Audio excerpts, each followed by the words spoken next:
अस्सलाम वालेकुम जी। तो आई होप कि यू ऑल आर फाइन। तो आज जो मेरी वीडियो का टॉपिक है वो है digestive system of cattle buffalo.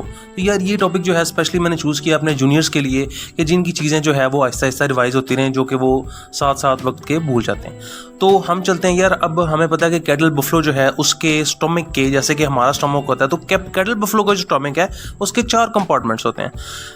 First one rumen, then reticulum, उसके बाद ओमेजम और उसके बाद एबोमेजम। ठीक है, अब हम चलते हैं सबसे पहले र्यूमेन की तरफ। अब र्यूमेन में क्या होता है कि आपने ना, अगर आप वेटनेरियन अच्छा बनना चाहते हैं ना, तो आपको ना अपनी ऑब्जर्वेशन बहुत कीन रखनी पड़ेगी।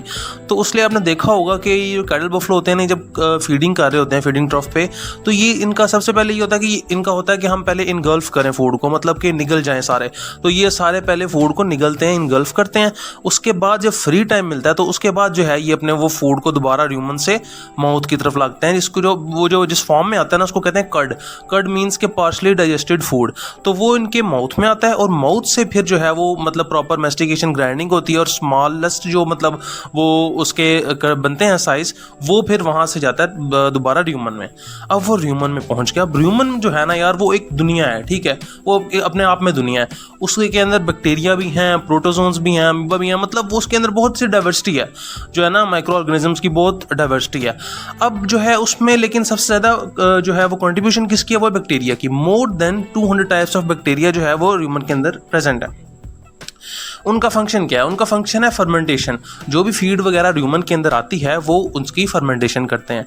अब बैक्टीरिया जो है आपको पता है एक ऑप्टिमम पीएच पे काम करता है। तो इनकी जो मतलब बेस्ट जो बैक्टीरियल ग्रोथ है ह्यूमन के अंदर, जो बैक्टीरिया होते हैं उनकी है 6 to 7, यानी कि जो 6 to 7 पीएच है उसके अंदर जो ह्यूमन के अंदर बैक्टीरिया है वो सबसे अच्छी ग्रोथ उनकी होती है।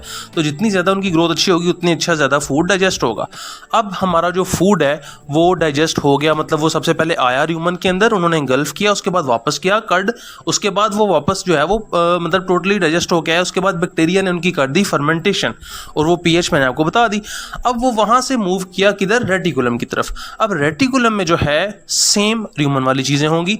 क्या? फर्मेंटेशन होगी, बैक्टीरिया करेंगे। मतलब नेचर ने जो है ना वो परफेक्शन के लिए एक चीज बना दी कि जो ह्यूमन से बच जाए 5% 3% जितने भी वो जो है फीड स्टफ की फर्मेंटेशन बच जाए, वो जो है रेटिकुलम में हो जाए।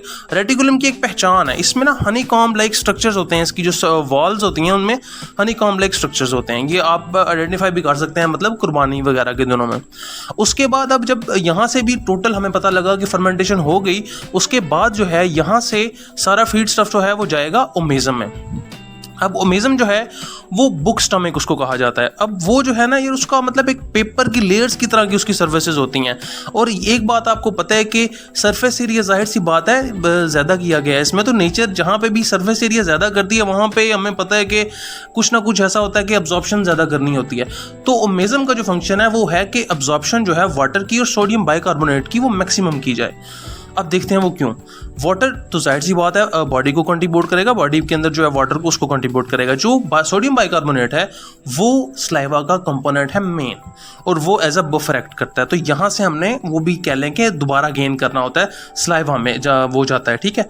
उसके बाद अब यहाँ से हमने जब अब्जॉर्ब हो गया, मतलब देखें मैक्सिमम वाटर अब्जॉर्ब हो गया, सोडियम बाइकार्बोनेट अब्जॉर्ब हो गया, तो फीड स्टफ जो है वो कंसंट्रेट बन जाएगा ना एक, तो वो वहाँ से जो है वो मूव करेगा एबोमेजम में, ओमेजम से एबोमेजम।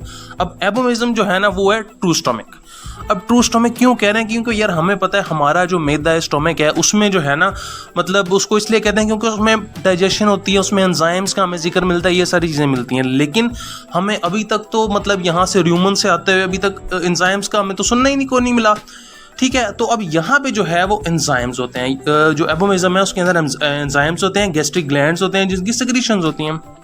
उसके बाद इसकी पीएच कितनी होती है? इसकी जो पीएच है वो होती है 2 to 3 जो है वो पीएच होती है एबोमेजम के अंदर।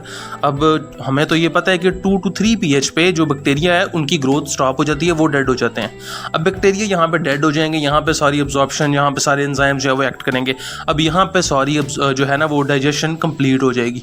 यहाँ से डाइजेशन कंप्लीट हो गई, उसके बाद सारे कॉन्टेंट जो है वो मूव करेंगे स्मॉल इंटेस्टाइन की तरफ। अब स्मॉल इंटेस्टाइन की तरफ जाएंगे तो हम सारों को पता है कि आंतें कहते हैं हम लोग स्मॉल स्मॉल इंटेस्टाइन को, तो लार्ज इंटेस्टाइन को भी छोटी आंत बड़ी आंत। तो अब वहाँ पे जो है मैक्सिमम जो बॉडी है ना वो न्यूट्रिएंट्स वगैरह मिनरल्स वगैरह सारा कुछ जो है वो कंजर्व कर लेती है, वापस अब्जॉर्ब करके बॉडी में ले आती है, और जो बाकी जो एक्सक्रीटा वगैरह बचता है वो फिर आगे मूव कर जाता है। और लार्ज इंटेस्टाइन में भी सबसे ज़्यादा अब्जॉर्प्शन होती है, उसके बाद फिर देन कॉलम देन रेक्टम।